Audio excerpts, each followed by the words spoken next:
ethnocentric actions. My name is Emmanuel Ujadikere. Thank you so much for joining us on the show this morning. Morning Spring is what you're watching on Western Spring Television, reaching you live from Osogbo, the Osun State capital, on StarTimes Channel 190, the DTT platform, and of course on all our social media handles, Facebook and Instagram at Western Spring Television, on Twitter at WSTV_NG, and you can check us out on Facebook, on YouTube. Subscribe to our channel, Western Spring Television, so you can follow us live and catch up on all of the other exciting programs that you've missed out on. Of course, you know what we do for you here. We'll bring you the papers, bring you engaging interviews, and show you who and what is trending on social media and why they are trending and what people are saying about the who, the what, and the why. Thank you so much for starting your day with us this morning. Yes, thank you for starting your day with us. It's another day. We've survived another night, and it's another day to, fight for what we believe in and how we would, move on. Thank you for joining us. It's the Morning Spring on Western Spring Television. I'm Temitope Ajijalauluaula. I like how you said we've survived another night, because every day is a testimony. When you wake up the next day, you have to thank God for not just surviving the evils of the night, but also surviving the country, hunger, and the cash crunch, the fuel scarcity, and every other issue that we're facing at the moment. And we just hope that enough is done to ease the hardship the Nigerians are going through. Some other worrisome details coming out that you find out on the Punch newspaper and other newspapers this morning concerning, we've been talking about fuel and cash. Something is also happening with kerosene, which used to be the common man's last resort, and it's not very palatable for us as humans, as Nigerians. We hope that government does enough. I will take a quick break now. When we come back, we'll bring you the papers to stay with us.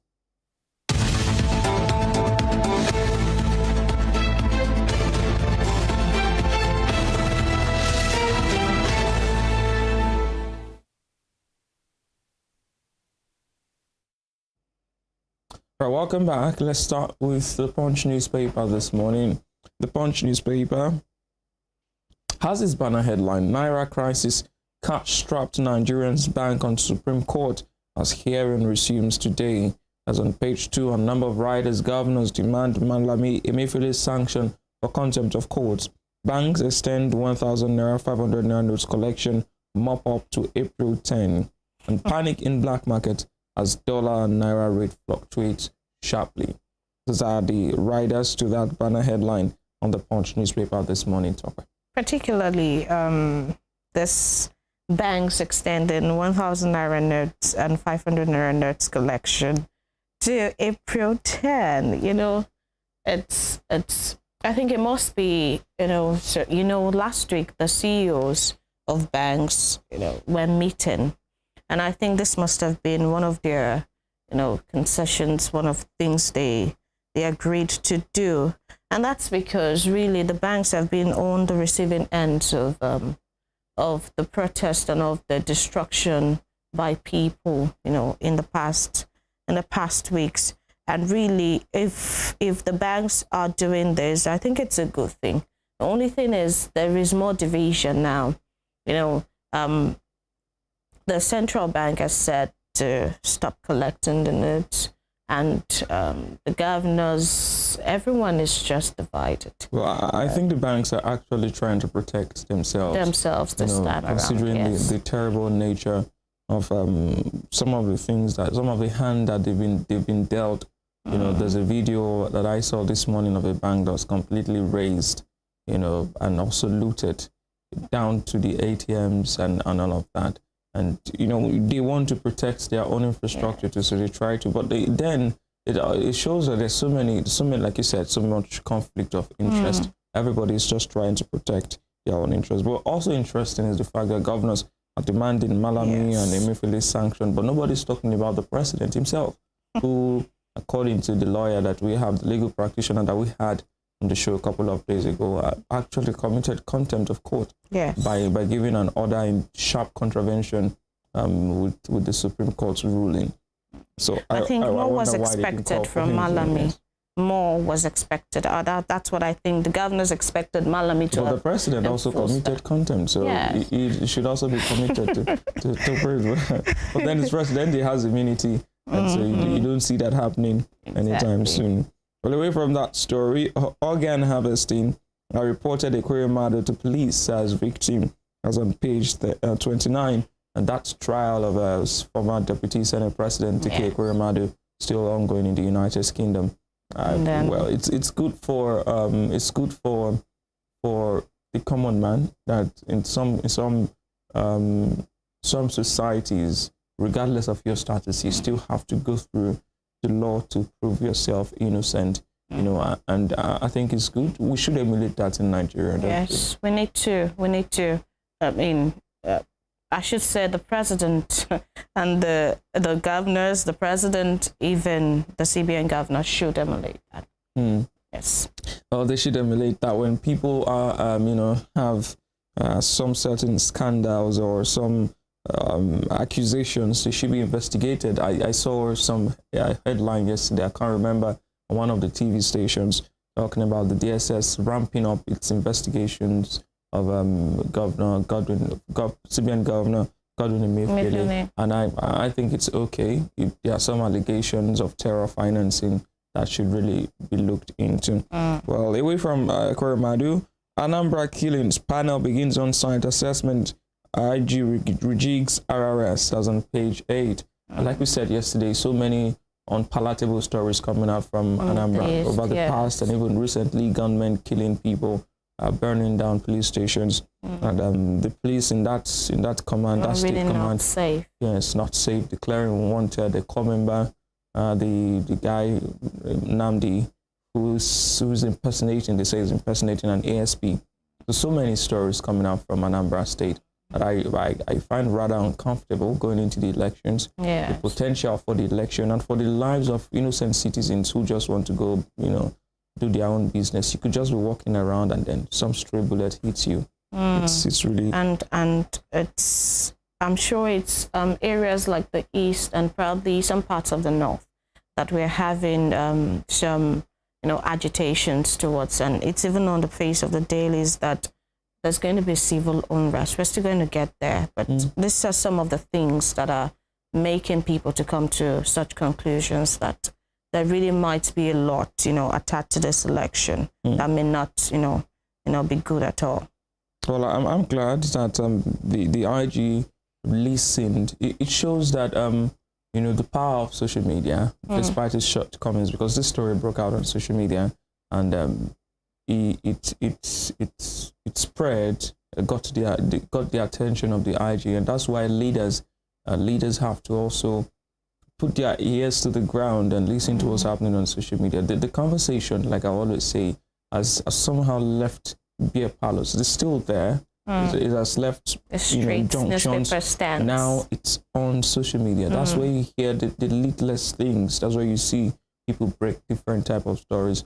That some of them may be true, but some are mostly true.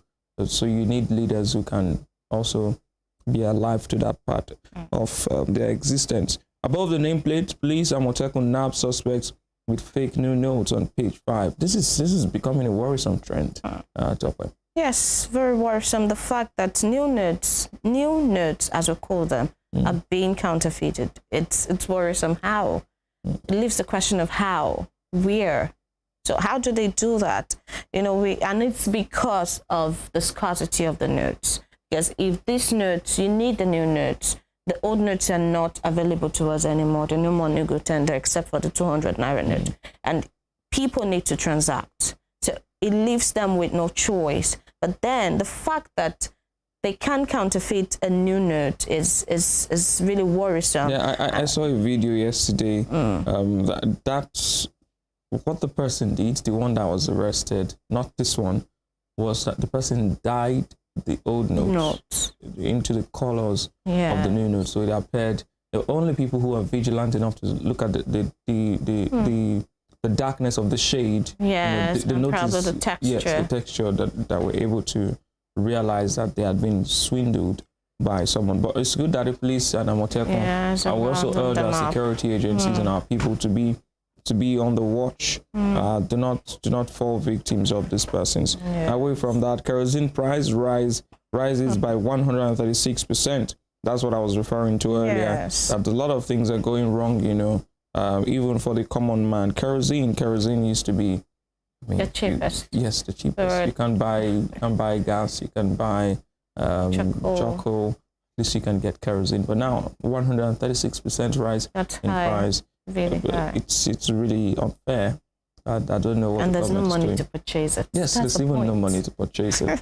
It's rising. As on page 19 of the Punch newspaper this morning, and on the 29th page of the Punch, 5 police chiefs posted to Rivers, CPs redeployed ahead of the election. Yes. All security agencies trying to ensure that they're also preparing, doing last-minute preparation towards the elections. It's a good thing, and if CPs are being redeployed, I think it's also good. I mean, if there's some sort of familiarity you've built with the system in your state, and if at this last minute you're redeployed, then it gives maybe some sort of stability to the right things, and it destabilizes some plans that may not have been good. Yes. Although that story on the Punch newspaper this morning, I'll work for Nigeria as Buhari worked for me. It's coming from presidential candidate of the Progressive Congress, Bola Ahmed Tinubu. He held his mother of all rallies, as they like to call it, in Nigeria yesterday in Lagos. And this are some of the takeaway from, that rally. He worked for Nigeria as Buhari worked for him. I mean, our priorities, our statements, the way we see things, I don't understand it in this country. But then, I don't know. I'm not going to talk about that. So that's along the Punch newspaper. With their thing. Yes. All right, moving quickly to the Daily Trust. The headline says, INEC gets cash for elections. Rex to collect money from CBN state branches. EFCC, ICPC, others to monitor spending. It's wrong. CBN usurping INEC's independence. Falano. Well, just last week, I think it was on Monday or last week, and the CBN said that INEC would get their money Tuesday. And if this is coming on Wednesday, yes. So that means CBN lived up to their promise. They actually make good. It's only ordinary Nigerians that cannot get cash from the CBN. Interesting.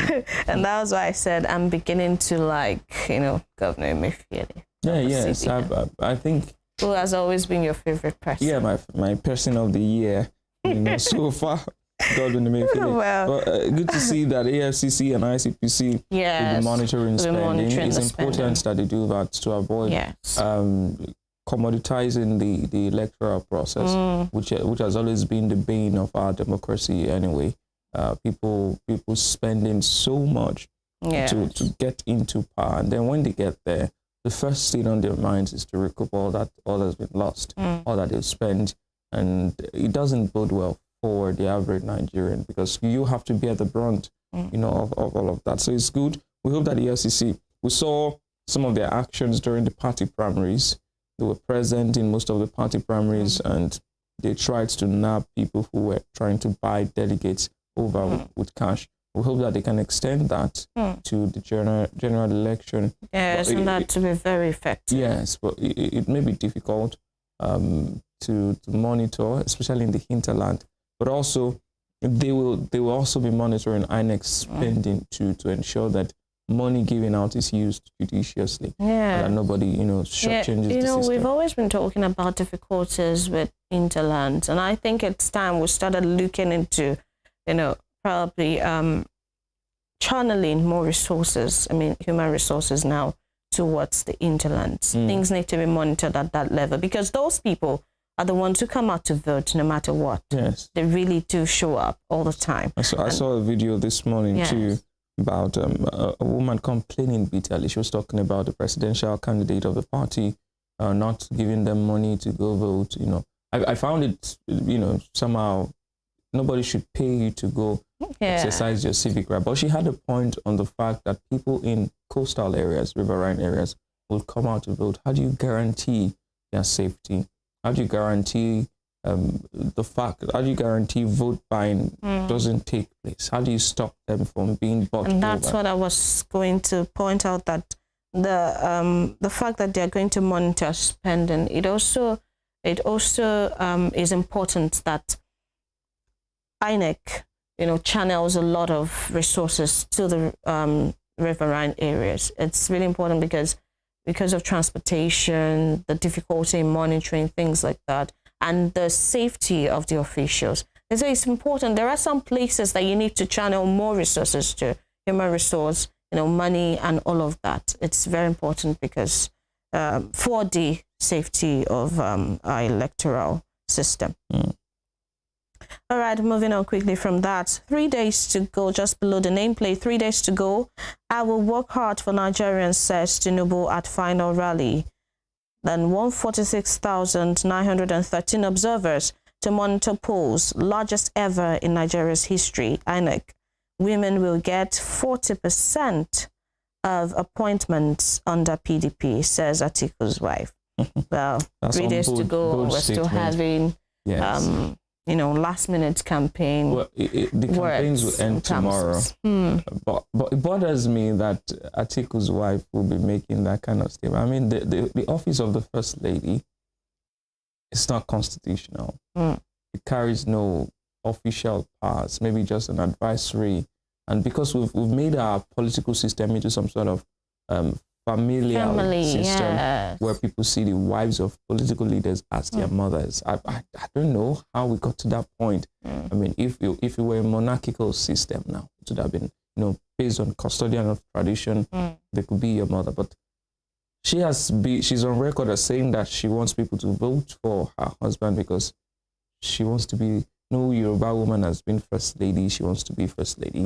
And now she's making, this is a political statement, a political promise that she doesn't have the power to make. You don't assure people, you don't give promises that you're not in a position to influence. Exactly. I mean, in the pecking order, when it comes to advisories and giving advice to her husband, if he emerges president, she's not even in the top 100. I mean, I'm very sure she's not in the top 100. So she cannot give this assurance that women will get. It should come from the candidate himself if he sees it that way.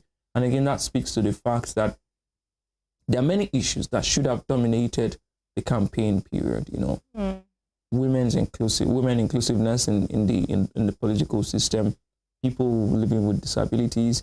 All of these things they should have constituted campaign issues. Take for instance, in Osun State at the House of Assembly, there are 26 members of the House, and you have just 2 women, 24 men, and one of the women did not get a return ticket for her own state constituency, and the person who may be replacing her from her party is a man. That means we'll have fewer women, maybe just one, if the others don't win their election. Again, how many women are contesting? But so upscale that to the National Assembly level, to the presidential level, and then to the cabinet level. It's worrisome that, and then when you see women getting appointment, they do not get the hardcore appointment. I mean, the finance ministry, humanitarian ministry, that's where you have the women, Ministry of Women Affairs, that's where you have the women. You don't see them as Minister of Petroleum. The last one we had was Alison Madueke. You don't see them as Minister of Aviation. You don't see them as Minister of Defense. You don't see, so making that promise, it's problematic for me because if a husband gets there, she can't influence this, and I don't think that article, this is not a new problem. It has been, and if we don't take active measures to stop it, it will not stop, because you see women, who have been having offices, not only the First Lady at the federal level, even states. They go about making promises, on behalf of their husband. I think they should say, my husband has said he would do this, he would do that, instead of talking in his capacity, as a person. But overall, it's not a problem that is just happening now. And it's something that should be reenacted, that the Constitution does not recognize the office of the First Lady. It should be eradicated. We don't want it because all this. It's giving, it's giving rise to Yes. other offices. I mean, Exactly. Was it Abia State now, office of the son of the governor. It's bad. absurd, very much absurd. Imagine the convoy, the cars, son of His Excellency. But then Atiku's wife is not the only one that has made promises on behalf of her husband. Remi Tinubu has also made a promise. Do you come to think of it? I don't think I've seen Kwankwaso's wife or Obi's wife. No, Obi's wife has been very much invested in the she also... No, she hasn't made any promises. She's just been canvassing for votes. Okay, what about Kwankwaso? I've not seen Kwankwaso's wife. Remi Tinubu has also been canvassing for votes. She has also been making promises. Of course. And some very I don't know, the statement she made, there was one particular statement she made said, saying reject Tinubu, my husband. Yes, and there was one she said Tinubu doesn't have money. She recently yes. She said that too. You don't have to lie to us, ma'am. I mean, you guys don't have to do that. We know. All right. Your husband Tinubu of all persons, you had to borrow 2 million naira from another person's wife. I mean, no, we saw politics. Well, in the coming days, after the elections, we'll begin to know, or even on the election day, we'll begin to know if money was borrowed or not. Because when you borrow money, of course, you spend it judiciously. So we're going to know. Let's leave that. All right, please deploy AIG. That's beside that story. Please deploy AIG 7 CPs in Rivers and Kano. Well, that's another it's one of the good things that the police is doing. I like that, the fact that they're deploying people. But these people that they're deploying have to work. They really need to know what they're in for and, do the right thing. It's very important. We cannot overemphasize the fact that you need to do the right thing this particular time. It has to happen. Yes. It has to happen. Well, that's all on the Daily Trust. You have the advertorials there. But then let's move on to the Guardian newspaper this morning. The Guardian has banner headline: Supreme Court order APC governors file contempt action against Malami and Emefiele. You can see the pictures of the 6 men who have been in the news recently. There, President Muhammadu Buhari, Attorney General of the Federation, Abubakar Malami, Emefiele, Godwin Emefiele, Governor of CBN, Nasir El-Rufai of Kaduna, Yaya Bello of Kogi, and Bello Matawalle of Zamfara State. 6 of them there have been in the news recently. And the writers on that story: presidential directive on 200 naira notes stands. CBN insists to arrest, prosecute anyone spreading fake news. That's CBN. Aisha Buhari denies posting fake CBN statement on social media. Keep your old naira. Buhari, Emefiele not relevant after presidential election, says Oshomole. Wow. Such a bold statement. But I've noticed that some of the papers have avoided mentioning what happened yesterday. And it's good that the Guardian is bringing it up. The wife of the president posted fake news yesterday, a fake CBN directive.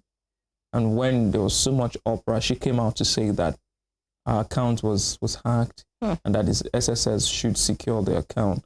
And the question you want to ask is, most of us have had our accounts hacked. If your account was hacked, you don't have immediate access to post a report out. It's common sense. You lose access to that account for a couple of hours or a couple of days.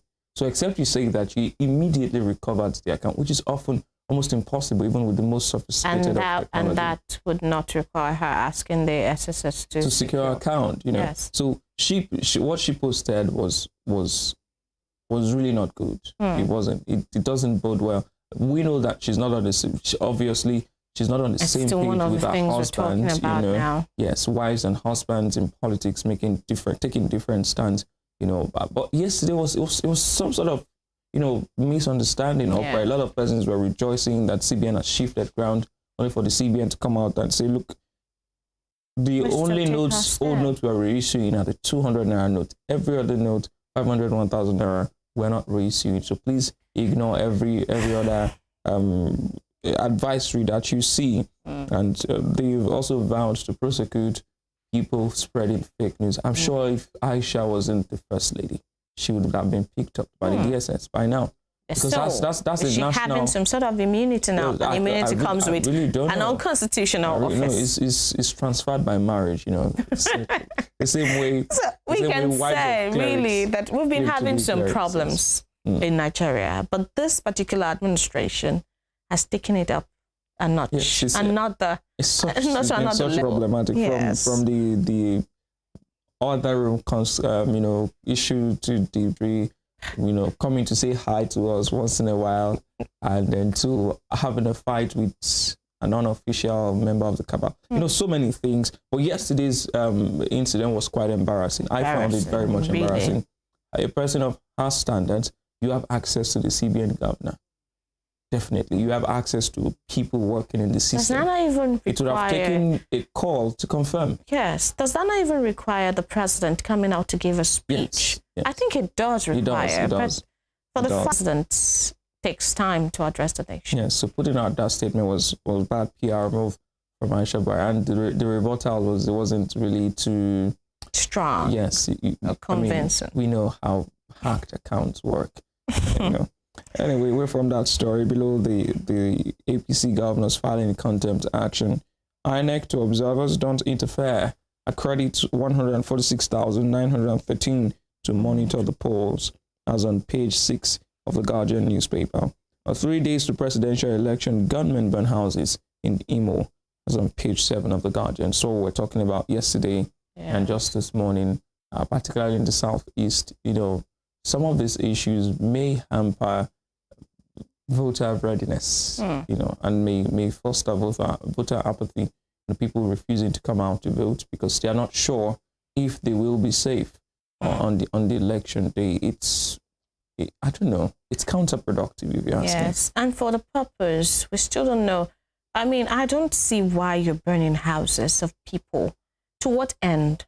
So it leaves me with the conclusion or the thought that maybe they're being sponsored by some people who may not want election to hold in Of some course, areas. Simon Ekpa readily comes to mind, all the way from Yes. Finland, instigating violence in the southeast. But like Femi Olanipekin would always say, it doesn't stand to reason that someone is in a functional society where there is electricity, the society is good, Yes. the democratic systems are working, and is ordering you to go destroy your own society at your own detriment. Because he's not here. And you go ahead. But then it's the same thing with insurgents, Boko Haram and the rest. They're Yeah. brainwashed and fed some sort of lies and some sort of propaganda that will lead them to taking certain steps. Burning houses just 3 days to elections. People would be scared to buy. I talked about the video I saw on social media, the woman who was setting up for some election-related event, and all